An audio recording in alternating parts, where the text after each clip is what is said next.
Welcome to the Twice Over Movies podcast. If you're new here, check out our website at thetwiceover.com to get a better understanding of how we do our movie reviews. Our goal is to provide insight on elements of a movie which you consider more or less important, so that our scores are never misleading. Remember to follow us at the Twice Over on Instagram, Twitter, and Facebook, and support us on Patreon.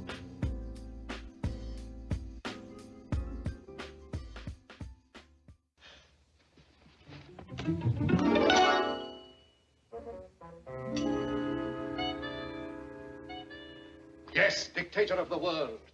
We'll start with the invasion of Austerlitz. After that, we won't have to fight, we can bluff. Nation after nation will capitulate. Within 2 years, the world will be under your thumb. Leave me. I want to be alone.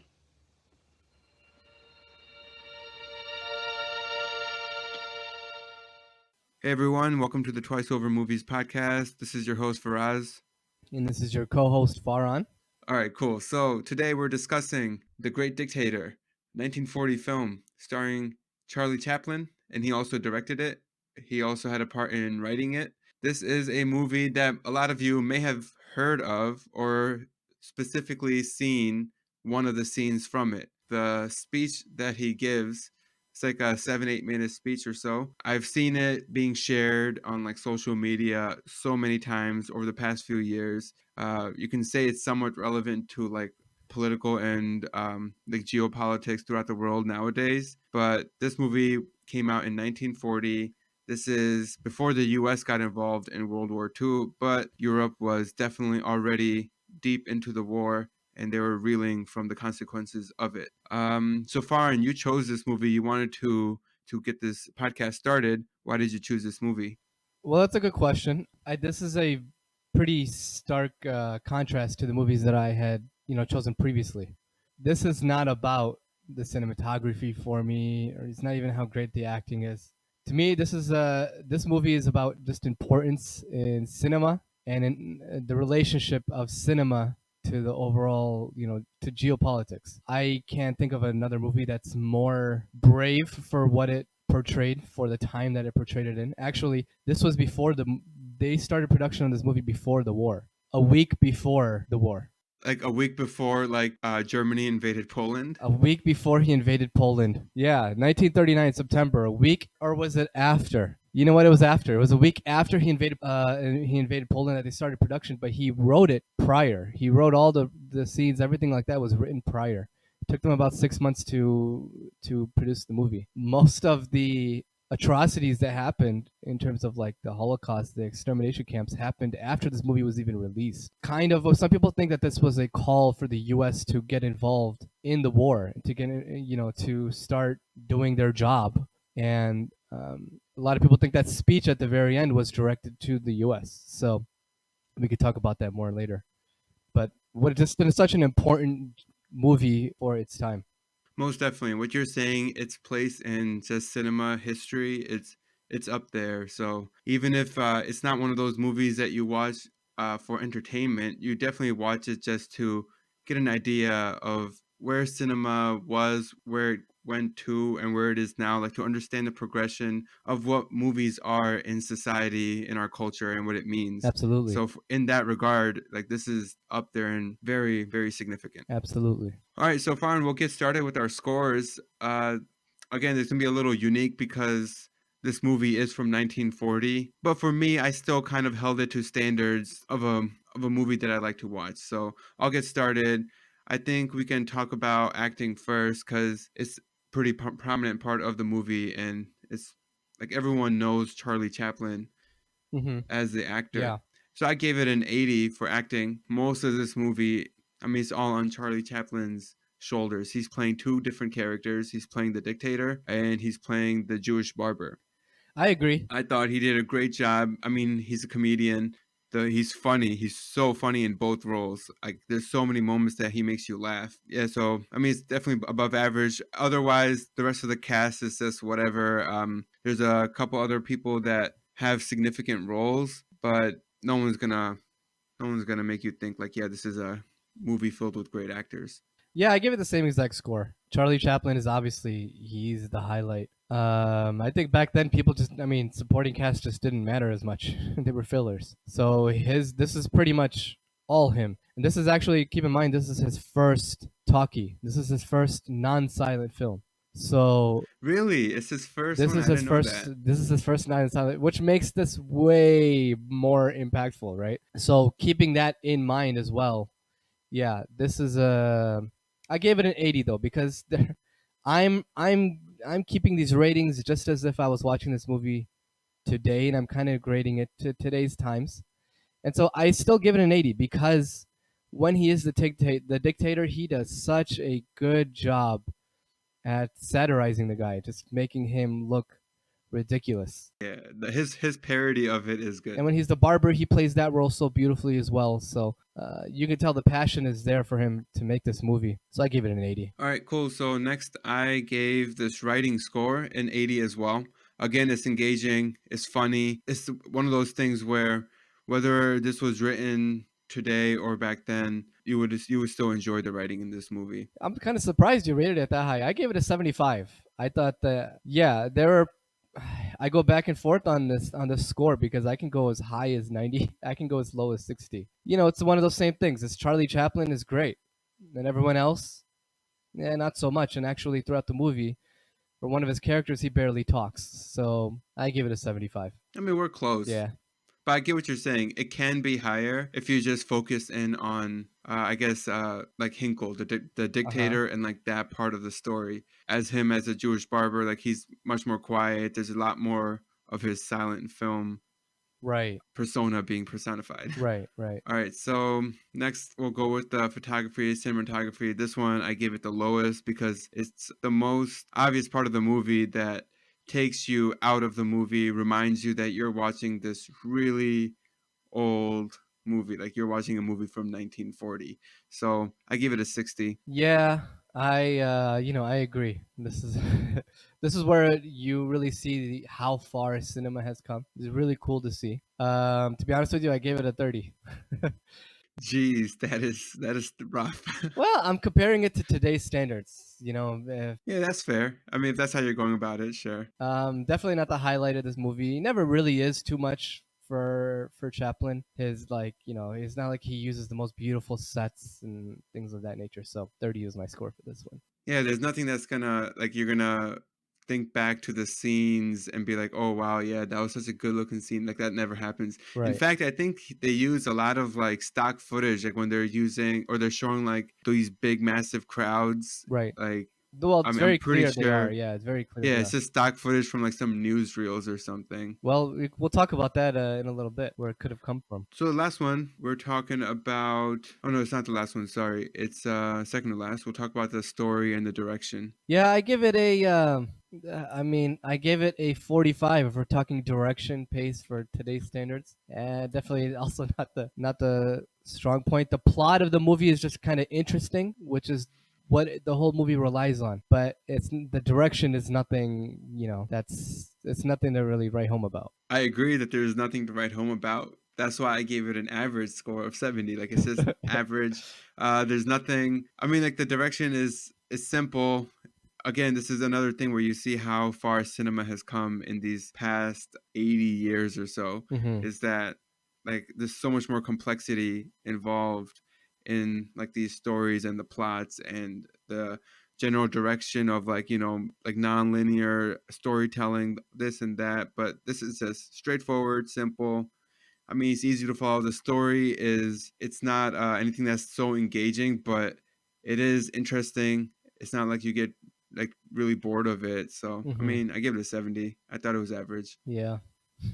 All right, so I assume this is probably gonna be your highest score for themes and motifs. It was for me. I give it an 80. Well, so here's the thing. We don't have a category for how important a film is. So I kind of put combine that with this category for motives and themes. And the motives and Yeah, themes that's fair. themselves I are mean, that's what it is, right? Like that's one of right. those things that determine like the impact of a movie or something. Exactly. So I gave it 100 because of all of what we talked about. And the fact that this movie is so timeless like you had mentioned. That's very hard to do for a movie that is now, what are we going on? How old is this movie now?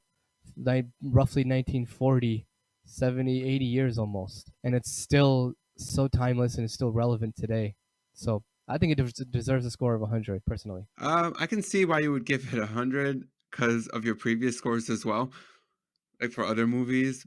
But I mean, I give it an 80 because again, it's good. It's above average. It's a bigger part of the movie. It's why you're watching the movie. It's what's gonna stay with you after the movie. So overall, the acting and the motives and themes are why you watch this movie. The other stuff, not so much. We're in agreement. Yeah, we're in agreement Yeah, with that yeah. because my acting is also 80, and that's tied for highest in the categories. Yep. All right, so at this point, we'll give it a spoiler alert. I don't think it's like a big deal if you haven't watched this movie. I think it's one of those movies, if you've seen it, you've seen it, and if you haven't, you're probably never gonna watch it because it's from 1940. But there is a story to this, so there is a spoiler alert. All right, fine. So let's get to the movie. Is there anything specific you want to start with? We could talk about the history. This is, like we mentioned, a really important film because of the geopolitics. When Hitler came, and I'm not a history buff, I just researched this stuff a little bit, and I don't know, maybe you can chime in too. Maybe you did your research too.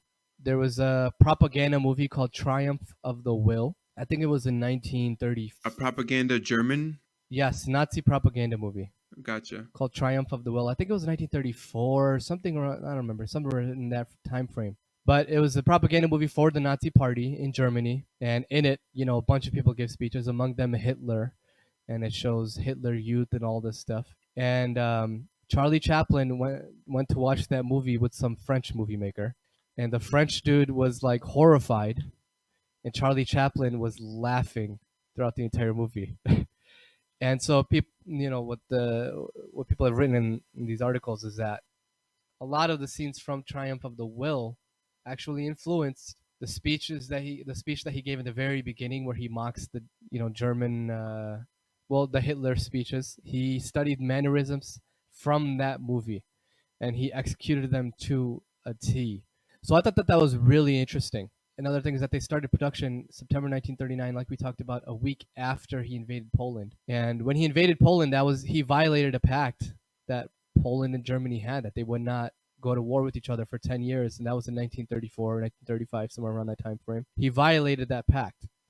And in the movie, Heinkel, who he plays Adenoid Heinkel, the Hitler analog, the dictator in this movie that Charlie Chaplin plays, he violates several treaties and contracts that he makes with other nations. And I just thought that was just mind-blowing that Charlie Chaplin wrote this before he even invaded Poland, which was the biggest treaty that he violated. I don't know. I mean, did you clue in on that? Did you, when he violated all those pacts? Remember, we learned in U.S. history, like, that was Hitler's things. He would just make a treaty and then he would violate it. I didn't know like the whole idea that he wrote this before that had happened actually. So that's pretty like, I'm sure like even today there's a lot of people that are telling you what's gonna happen, what's happening if we don't do something about A or B or whatever.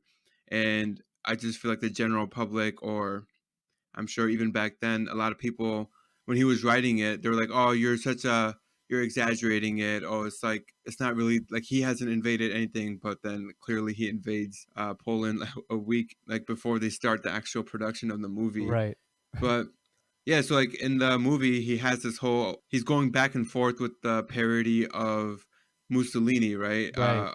The dictator of Napoleone. bacteria. Yeah. Yeah, Napoleone. So like they're trying to get a treaty together that neither of them will invade Austerlitz, Mm-hmm. and obviously we can. I mean, at the end of the movie, he does, right? Right. Well, he has planned to do it. It's not him at this point. It's a Jewish barber who people think is Hinkle. Right. But yeah, so like you say, like, we learned it in history class that what Hitler would do is sign these pacts, sign these treaties, break them, and then just show his power and might of like the German or the Nazi military, and like basically have the other countries submit to them. Right. So that's what a lot of that's what the dictator in this movie, that's what he does, and he's just, that kind of plays into the character a little bit, where he's a man child. He just has all these tendencies, these childish reactions. He's got an anger management issue. He there's all these things that are just, how could this guy possibly come to power? There's that kind of idea, not unlike what people think of Trump today. So And yeah, and that's probably why he was probably laughing when he was watching that propaganda film with the French colleague of his, because he's probably just thinking, this is absurd. How is this guy a leader? it's so Or how interesting are you use people that word following him? absurd, because that's the whole, all the comedy that is in this movie plays on absurdity. That this is Chaplin said that if he had known like all of the stuff that was going to happen afterwards, he wouldn't have released this movie or even made the movie. Really, why? Like, as in afterwards being like the Holocaust and like everything that we find Well, out? because it's satire of one of the most tragic events in history. Yeah, we're like laughing at something, and he did, like, at that time, he didn't know how. Right. But I'm really glad that that this did come out way before all of that stuff, because look, we have this. I mean, I is there's not another more tragic event in history that has had satire surrounding the whole thing, and so this is and the way that he plays on dueling personalities, dueling characters that have that look similar but they're completely different. They're different, very opposite. That was actually, and I don't know if you might have read this too. Chaplin felt that way with him and Hitler in real life. People had always made these comparisons between them because of the mustache. They kind of looked similar. They Yeah. they were both born, I think, like days apart from each other, and they both grew up in poverty. They came to fame around the same time. They loved the same exact composer of music. They both loved the arts, and so there were a lot of parallels between them. However, they were opposite in the most fundamental way, which is kind of you know, their view of the world, Their their humanity. humanity, and that's what happens in this movie with the characters. The barber and the dictator are kind of like the good and the bad of the same person, which makes it so interesting when the barber actually becomes the dictator in the end. So yeah, I mean that's just genius, and I don't know if he meant for it to be as genius, but I'm sure he did. It's just I it, that's it's such an intelligent it's an intelligent satire. It is, and it's just so impressive looking back at it and seeing how, like, correct. And I mean, like, okay, so the movie, like I said, everyone, not everyone, most people who have even heard of this movie, they've heard of it because of that speech at the end, right? And that speech is like, that is a timeless speech. Hmm. Like, that speech can be heard forever going forward, and it will apply in somewhere in the world. Right. I think right now people are hearing it or thinking about it more because of the situation in the United States, but it's like it reaches down to like the worst in human beings, Right. like what we can be, but then the speech is all about like the best in us and what's possible, and like it ends on that really hopeful note. Right. And then he's like telling his love interest Hannah to look up, like it's gonna be all right. There's a rainbow, there's hope.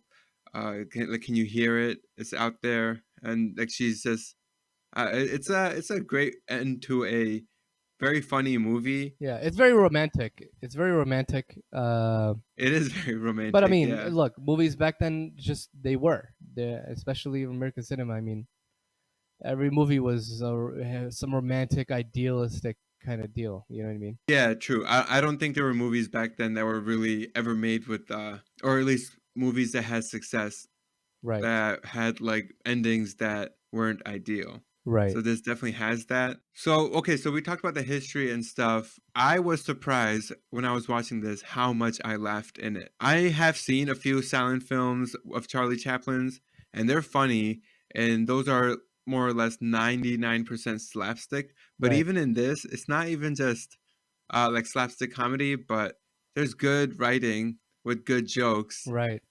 and just there's a lot of scenes that I was laughing. So when you said that Charlie Chaplin had some regrets about making the movie because of how horrible the Holocaust and World War II and all of that was, like I can see why he's saying that now, because there's so many moments in this movie that I'm laughing, but it's really like not a laughing matter of having like a fascist leader take over, targeting minority groups, a religious group like the Jews, and then I'm like sitting here laughing at the jokes that he's making or the acting. But that's why it's ahead of its time. And even if it's accidental, whatever, it's accidentally ahead of its time because nowadays people will do that. They'll make satire of things that are just tragic. Not as tragic, granted, but they'll satirize anything nowadays. But Yeah, I mean, there's a whole business behind it now. yeah, I'm and like half of Comedy Central is exactly. just political satire. Exactly. And so, but it's kind of not I'm saying uncommon, but for a movie this big to be made at that time, yeah, I mean that hadn't happened. And actually, it took when we see a movie, we don't think about what happens behind the scenes in order to get the movie made. It took forever to find anybody who would produce the movie. He just made it himself. He couldn't get any funding from anybody to make the Yeah, movie. I read that he was having trouble finding producers to back his project, and And why wouldn't he? Because the U.S. at the time they were kind of they were out of the war and they were just like they were trying to everybody's stay friends neutral. trying to stay neutral, and there were actually some reports that they were like uh, they were not allied with Germany, but they had supported them a little bit. Yeah, and there was a lot of German Americans who, I mean, whether out of ignorance or what, but like there was a lot of people part of the Nazi Party within the U.S. at Right. that time. So for him to that's what that kind of ups the level of the comedy. It you take that, make it, you could put it in another movie in a different situation, and it won't be as funny as it is in this movie because of the historical implications. Like when I love the scene when they're in the plane and they're upside down in the plane. Yeah, That's in the just very beginning. yeah, that's such an interesting scene to me. That's like the first comedic. Well, I don't want to say the first comedic, but that's the first Chaplin-esque scene that we see in that movie, and it kind of paints this picture of these Tomanians as like they're not very they're not very smart people. He's already playing with the idea of this nation not being the, I guess, very bright. And there's a lot of that throughout the movie. Yeah, I mean that's like the first scene where you see a lot of visual comedy with like them being upside down, the water coming out, the pocket watch, all that stuff. But I didn't like that guy that he's with. I mean, I think the whole point of that scene was to set up the story for that stormtrooper to help them out later Right, in yeah. the ghetto. I didn't really see it as like, oh, he's showcasing like a potentially vulnerable like population that could fall for a fascist. Well, what I meant was that they're just not like that they were vulnerable, but that they just weren't. He's kind of playing with the fact that they're not a very smart people. They have an ego with nothing to back it up. Like when the scene right before that, they're talking about this war machine, and it doesn't work. Yeah, yeah, They yeah. set it It's off, like a and dud. it's 3 feet. Yeah, it's like a dud. But that's just an example. There's like that kind of stuff all over the movie where he makes Tomania. He makes a satire of the entire nation, kind of Tomania. Oh yeah, yeah, most definitely. He is definitely satire. Like he's not just doing like a Hitler or just like the leadership. He's doing it of the country, of the stormtroopers. Like Right. I guess that's like the Gestapo. So he's doing it of the society as a whole for sure. Yeah. So speaking of that comedy, what was your favorite? What was like your favorite scene comedically? What was the scene where you were like you laughed out loud? Well, there was a lot of scenes that I actually laughed out loud. That's what I'm saying. I was very surprised that I did. But one that's coming to my head right now is probably when what's his like sergeant's name? The one who is like his right hand man who like sets everything up. Oh, Schultz, right? No, Garbage, Garbage. Garbage. I think. Yeah, garbage. No, I don't know, man. It's one of the two, Schultz Yeah, or there's Garbage. there's a fat guy No, who no, no. Schultz was a stormtrooper. Schultz. Sorry, you're right. Garbage, Garbage. Yeah, Schultz is the guy whose life he saved in the very beginning. Garbage was the dude who's Yeah, yeah, like his yeah. You're right. cabinet, You're right. who he basically dictates everything. He tells them Yeah, everything. Yeah. he's like the he's like his yes man, and Right. like tells him everything he can do. So he just tells him like you're gonna become emperor of the world, and like of all the blondes as a brunette. Like, Right. he's gonna Right. get rid Yeah. of all the brunettes. He's a brunette, but he'll be of all the blondes. And then when Garbage leaves the room, like Hinkle is like contemplating it and like getting excited about it. He's looking at that Globe. balloon globe, and then he just starts having a moment with the globe where he's just bouncing it up, like playing with it. He gets on the desk and like just uses his like butt to prop it up. Yep. Dude, I was just cracking up at that. That was hilarious. That is one of my favorite scenes of anything of all time. Such a meaningful scene, man. It really is, man. It's so well done and it's so funny, and there's actually like meaning behind it. Yeah. Like you said, he's showcasing like what a child like Hinkle is. Yeah. Like he's a little kid who's excited about this idea of ruling the world, and he's like playing with this balloon, Right. and it's so outrageous, it's absurd, and it's funny. It's even funny beforehand when the guy's talking about it and he's like he jumps back so dramatically and he's Yeah, like, the excitement. you make me afraid of myself. Yeah, And then he jumps exactly. across the room like he's doing ballet, and he climbs the curtain. Oh yeah, he climbs the curtain. He's He just like stays sitting up there. The guy's like, you Yeah. will be emperor of the world, and he says, leave me, I want to be alone. And then he just Yeah, like man. slides down. He goes and he plays with the globe. This is why it's so iconic, that whole meeting. It's because the whole that whole scene. It's so meaningful because of like he's playing with the world in his hands. He has the globe. He can do whatever he wants with it. He's kicking it. He's just, and then he's at times being like violent with it, but he's being playful with it. So he doesn't care about the consequences of what he's doing. He's just a child. It's just that it's in his hands. He's happy. It's just a toy to him. He's Yeah, playing with exactly. his toy. And that's kind of a statement against Hitler. That whole scene is saying, look what this guy is doing. This is just fun and games to him.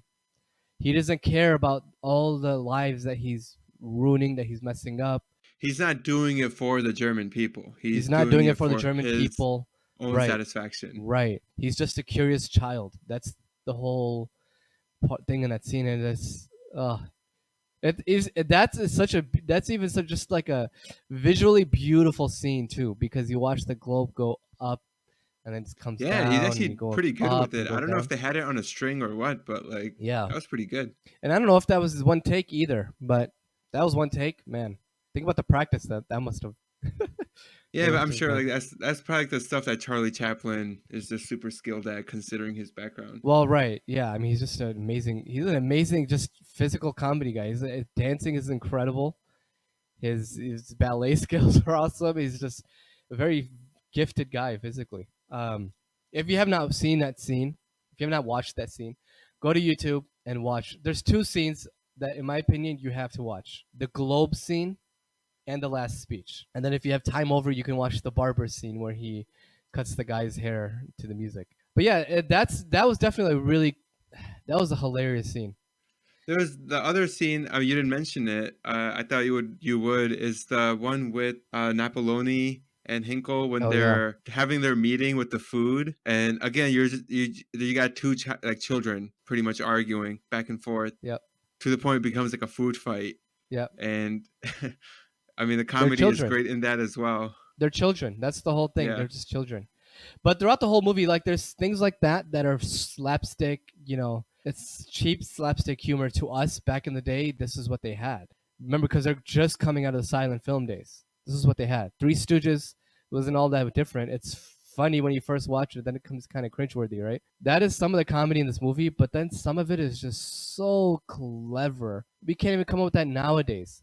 The globe being one of them. You know, cutting the guy's hair to the music the opera music was I just thought that was incredible. It's fun to watch. It's like actually fun to watch it. Yeah. And it just from like a very deep place, it makes you laugh. You know? Yeah, it's like genuine laughter that comes and you're enjoying it, right? What a movie should do. Exactly. It's what a movie should do. My favorite scene of the whole movie is when we first see Hinkle. And he's talking in German, but it's like fake German. And it's a parody of like like you said, one of the speeches that Hitler has given. Every time I watch that scene, I watched this movie at least a dozen. I have so many times, I don't even know how many. Every time I watch this scene, I pick up on a new word that he's saying. Oh yeah, English. He's putting in real words in there, like English words. Yeah. Like he's saying we must tighten the belt. Like you have to tighten the belt. And then here's one of my favorite quotes in the whole thing. From that, he says, "Democracy stunk, liberty stunk, free spricken stunk, Like democracy, liberty, and free speech stink. But then the Yeah. translations that they give with them they're hilarious. The Like translations that they give with very them, concise. yeah. Because my favorite translation is the one he gives for free speech. He says free speech is objectionable. So there's little quotes like that here and there, but so there's that kind of comedy, but then interspersed with that comedy are little parts of just clever gold. Like when he's talking to Schultz comes to save him, and the guy Schultz says, "Strange, I always thought of you as an Aryan." He says, "Well, I'm a vegetarian." Like that's just so funny. Yeah. That is just from a deep place. That's funny. But yeah, this is one of the. I mean, this is probably one of the first movies that combines comedy and drama and like a meaningful appeal to the audience and to the world overall to get involved and to kind of change the world. Yeah, it really is a statement, like a PSA almost, like to the audience, like this is happening. You need to know, you need to do something about it Right. because we can't just let it continue happening. And if no one's going to stop it, it will happen because, again, like you said, we're dealing with men who are pretty much children mentally, and they're just doing things out of their own whims for their own personal satisfaction and disregarding pretty much everything else. And this Right. is very much directed to the audience to be like, be aware, know this, do it, like do something about it. Yeah. So a couple of other quotes that I got from this movie, and I don't have much more to say after this. That's um, cool. Yeah. this is from the last speech. A couple of quotes that I think will summarize that last speech pretty nicely, and these are parts that are really timeless. He says, "More than machinery, we need humanity. More than cleverness, we need kindness and gentleness." Still applies to today.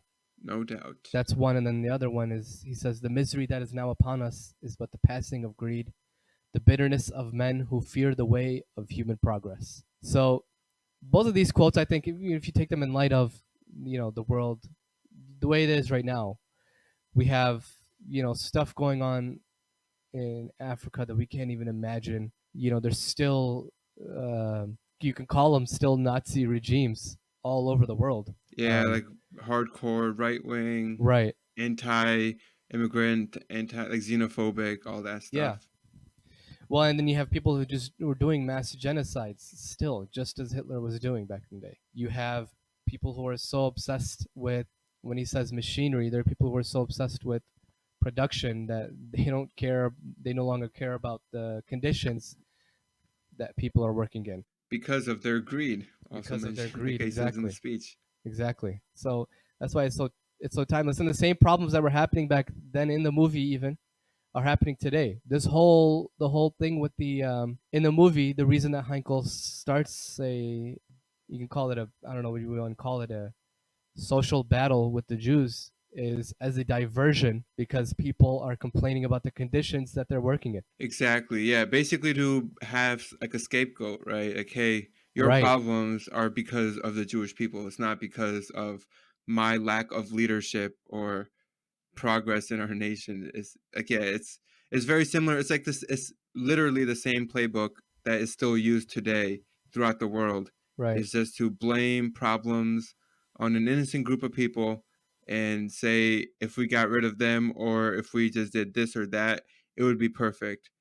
Yeah. And clearly that would it wouldn't even be the solution to any of the problems. It's up there, man. Like this movie just it's relevant. The best thing I could say about it is if you watch this movie, it would make you a better person. So just for that reason alone, you should watch it. That's pretty true, man. Or it should, at least. I don't know. I would Yeah. hope so. Yeah. So yeah, this is a pretty stark contrast to the movies that we've done, so far. Obviously, I prefer the first two movies that we talked about, but it's important. I think. Yeah, but you prefer them like from a movie perspective, Right. not so much from like Exactly. a life perspective. Right. It's important to. I think it's important to get acquainted with some things that are from the old days that are timeless, and this in the movie that we talk about next time, there are some gems out there, and I think it's important to recognize Chaplin. And this is not even his best work in terms of what makes Chaplin Chaplin. Watch his stuff in the silent films. It's timeless. Yeah, like he I made think his name well before this, and this for right. good reason, because he's one talented person. Right. You know, there's controversy on whether Hitler watched this movie. I assume he probably did. Whether he would have admitted it ever or not, I don't know. What's the controversy? Well, people are just not sure if he did or not. There were, obviously back in those days, they banned a bunch of movies that they didn't deem were appropriate. This Yeah, was but on it's not that like it would list. be banned for him. Right. So he used to have these private viewings of the movies, and this movie was on the list. And some people are like, there's some people say that he watched it twice, that he ordered this movie twice to watch. So it's even good that the dude that is mocking might have even watched it twice because it was that good, If good for the time. anything, he probably was just like flattered that it was even made. Like, oh yeah, look, everyone even in America. Well, yeah, think about the guy that Probably he was. just feeded his ego or something. Right. I don't know, man. Yeah, I don't want exactly. to like think about what he thought. Yeah, All right, well, that's about it then. We'll be back next week with something else. sounds good. See you guys. Thanks for listening to this production of The Twice Over. If you haven't already, subscribe and follow wherever you get your podcast, and remember to support us on Patreon or by sharing the podcast with a friend. Feel free to contact us on Instagram, Twitter, or Facebook at The Twice Over, or email us at comments@thetwiceover.com. All of the music you heard is from Amerigo Gazaway. Check him out on Bandcamp and Spotify.